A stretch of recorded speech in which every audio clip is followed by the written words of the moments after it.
Hello everyone and welcome back to Prestige Reef. Now, in the last video I promised you three things and all three of those I did not deliver. The first is that I will give you an update on System 2. The second is that I will give you an update on the Acropora in System... Wait 1 second. How do I do this? Wait, System 1? Yeah, almost point... Oh yeah, System 1, yeah. There you go. And thirdly, I said that Mindy was here. Now, as you can see, Mindy is not currently in the room. There is a possibility she will show up, you know, she kind of does what she wants. But it's raining outside, so it's very unlikely that you'll see her because Mindy does not come in here when it's raining. So, anyway, let's get started with System 2, I guess. Right, so System 2. The first thing to point out is that System 2 is having a slight bacterial bloom. Now, this isn't unusual in tanks where there's no live rock, so the only bacteria in here came out of a bottle, and obviously from any bacteria which is on the corals or the fish. Now, I will be completely honest with you because that's what this is about. This system is not doing brilliantly, and it's mostly my own fault if I'm completely honest. These were the frags which I originally put in. As you can see, I've got a little sailfin here, a little Desjardins sailfin, which at the moment remains nameless. So if you want to put your suggestion of what to call him in the comment section below, I'll let you know in the next video. Now, the reason these corals aren't doing very well is because I did what probably lots of people do, and I assumed something about this hobby, and that was a bad idea. They are growing still. It's interesting because they're actually growing onto the plugs, but they just don't look that healthy.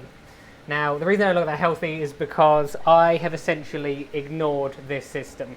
So obviously I've got a lot going on in my life at the moment, and there's obviously quite a few changes, and I assumed that with this system being 2,200 litres, that I would essentially be able to put those frags in and just ignore it, and they wouldn't, and that none of the parameters would change because obviously there's a very, very tiny bioload. So I couldn't imagine that the KH would be dropping and the calcium and alkalinity. Now, I was so wrong. I'm not entirely sure why I'm wrong. I'm always happy to admit if I'm not sure. But the reason I am not sure is because the alkalinity dropped to 6.8. That, for me, is very strange because there's nothing in here absorbing the alkalinity. So why would that happen? And I think I've worked it out with regards to these little white specks. So these little white specks are some sort of crustacean. They are basically everywhere across all the frag racks and across the back of the tanks. They're far more prevalent in this tank than they are in System 1. And I think that's probably because they are essentially becoming the dominant species of microfauna in this tank. As you can see, it's all over these trays as well. And the reason they are becoming the dominant species is because there's nothing to compete with them. There's no copepods, there's no, well, hardly any fish until literally a couple of days ago in any of these systems that would either eat them or compete with them for obviously real estate or resources. So I think in this system they are essentially taking over, and I believe because they've got like a hard outer shell, that's probably why the alkalinity is dropping. So that's obviously why these corals aren't doing as well, because I essentially left them, came back and went, oh look, alkalinity is 6.8, which is obviously not brilliant. So I'm just gradually, it's now 8.2 because I've got it back to where I want it to be, because now is when I'm really going to start getting this system going. Right, now there's a couple of other fish to show you. So obviously down here I've got a Scopus tang. As I mentioned, I've got a Desjardins. In the System 1 I have a Pacific sailfin, and then I've also got a yellow tang in System 1. And as I said, the plan was to have one Zebrasoma in every single system. So there is one other fish in here which likes to hide a lot, so I don't know if you'll be able to see it, but that is an orange striped bristletooth tang. And then the other two fish that I've got in here are this Melanaris wrasse, which as you can see is huge. There's a lot. I've just cleaned the glass of this tank, which is why there's so much floating debris in the water. And then this fish is my Regal Angelfish. Now, all these new fish were the fish that have come out of my 1,000 litre tank, which has now properly been shut down. This angelfish has been on a little adventure basically since it arrived, because originally it was in this tank, and it decided that it didn't want to be in this tank anymore, so it jumped out of this tank and into this tank. Now, this is how lucky that fish is. That is the only gap there between, obviously, the two systems. So of all the area all around the outside that it could have jumped into or jumped out of, luckily it picked here. Now, I don't know if it could see the water through the glass. It seems like a strange thing to say, but as I said, what are the chances that that would happen? And then obviously I found it in here one day, swimming around, and there's no fish in this system, so I thought it was very unusual. And then, after that, it jumped out and into the weir. Now, I don't know why it's jumping out, but I have moved it, obviously, into this system over here. And now it has decided that it's happy in this system. So, now, it's only in here temporarily. I don't plan to keep her in one of these tanks at all. Eventually, she'll go into a display tank in the house. But yeah, this is just a temporary home for her. And yeah, it's similar with the Melanaris wrasse, because obviously it's a little bit big to be in here. So it's just temporary holding at the moment. Right now, the biggest mechanical changes, as you can see, I've set up GHL's doser. You can see that I am nowhere near as tidy as James, because I just put a temporary line in. As you know, if you follow the channel for a while, James is very, very particular about making everything look nice, which is why everything looks as it does. And the dosing tubes for system 1 run above the ceiling, down across here, and then down, and then underneath, and then all the way in the tubes down to here. So you can see there is a big difference. Now, I will be getting James back in soon for a few other minor adjustments. So obviously when James is back, I'm sure he will see this horrified and correct them and put them as they should be, because that dosing pump will eventually be over here with these dosing pumps. So that's pretty much it with regards to System 2. So now is what you've all been waiting for. Those of you that saw the last video will know that I bought a mystery box of Acropora. So I knew there was going to be a box of Acropora. I didn't know what type of Acropora they were going to be. I didn't know what colorations they were going to be. So it really is, to some extent, like a lucky dip. They didn't all survive, but I'll give you a little brief run through of how they did. And as you can see, I've still got plenty in there, so I can't have done too badly. Right, now I think we should probably start with the bad news first, and then work our way up to the good news. So I can leave you with some happy thoughts, basically. So some of you will remember in the last video that I had a pink. I wasn't sure what it was. It said that there was a pink strawberry shortcake, and I never got a pink strawberry shortcake. So I can only assume that was what it was that died. But unfortunately, as I said, it didn't survive. This was the last remaining surviving piece, which, as you can see, is still not doing very well. So I think that one's basically a goner. These things happen, unfortunately. It's all part of when you import corals. So you have to assume that some of them won't make it. And then there was one other one which is not looking as healthy as the rest of them. So this one here, it was reasonably big. So as you can see, it's still got its polyps out. So I've got hope that I can bring this one back. And again, this one was also almost white when I first got it. And as you can see, the colour's just starting to come back. So that's all the bad news with the acros. So on to some of the good news. So this is without a doubt my favourite piece. There is something very special about this piece, with all the green and the gold and the purple tips. You can see I've done a couple of frags of it already. As far as I know, they're all doing really well.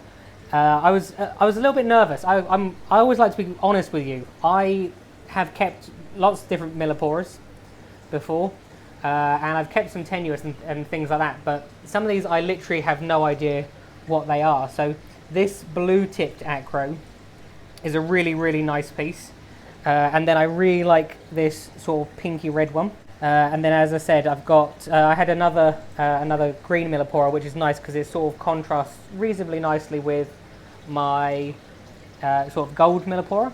All in all, I'm genuinely really happy, because I got pieces that I never would have picked usually. So this is quite a thick, chunky acro. entirely sure. Again, I'm always honest with you. If I don't know something, I'll tell you I don't know. So I'm not sure what type of acro this is. I got 3 of them. So I got one which is green with purple tips. I got a green one, which as you can see is here. And then I also got a sort of a greeny with blue tips.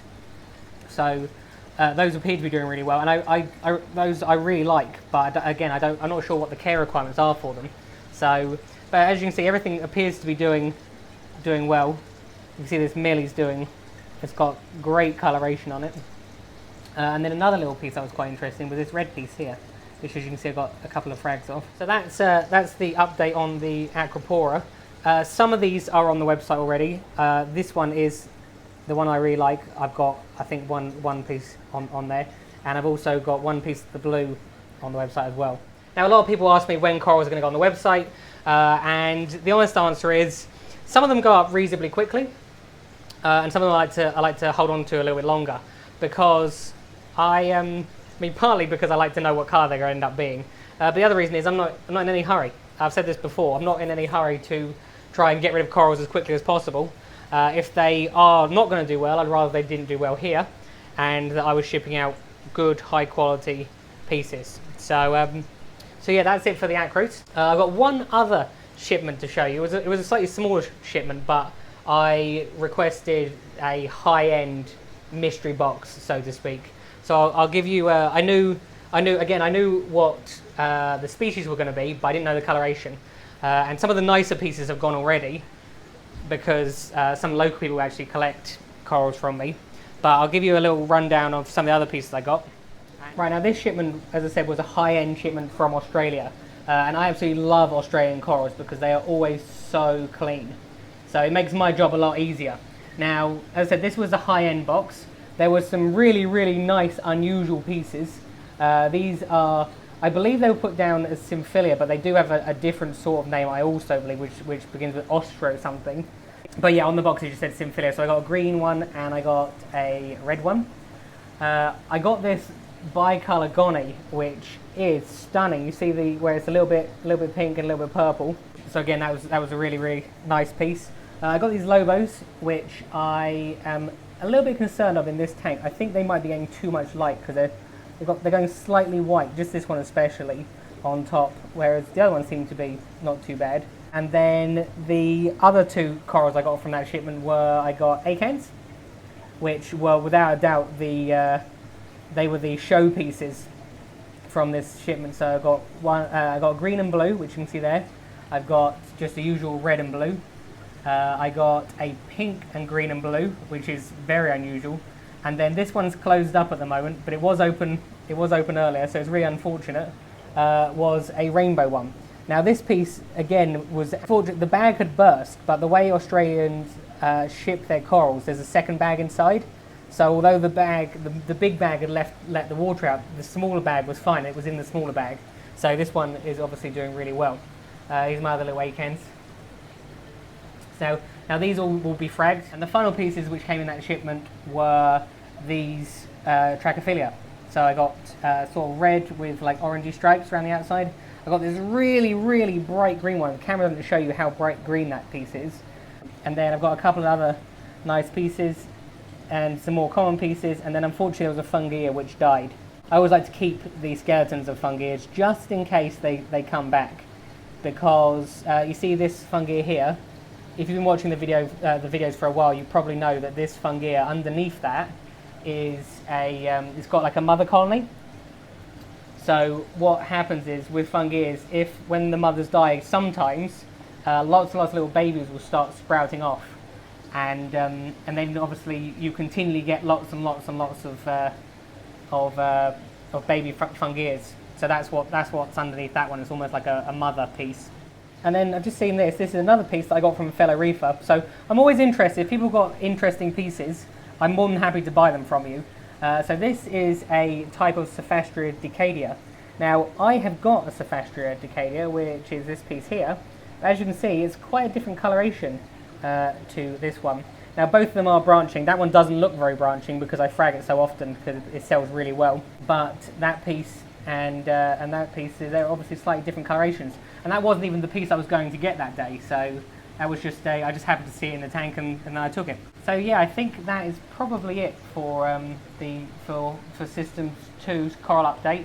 I got a few different euphyllias, but most of them are I've got a few like more normal coloured ones. I've got some bright ones. This is my favourite piece at the moment, this bright gold one, and then I've got this orange one as well. Now, one thing that I am a man of is my word, and there you go. See, even if it's only for like 2 seconds, I said to you last week that you'd get me in a video. So, right, that's it for today, guys. I hope you enjoyed watching the video. Please feel free to comment below if you have any questions. If you did enjoy it, why not click that like button, and have a good week, and I'll see you next time.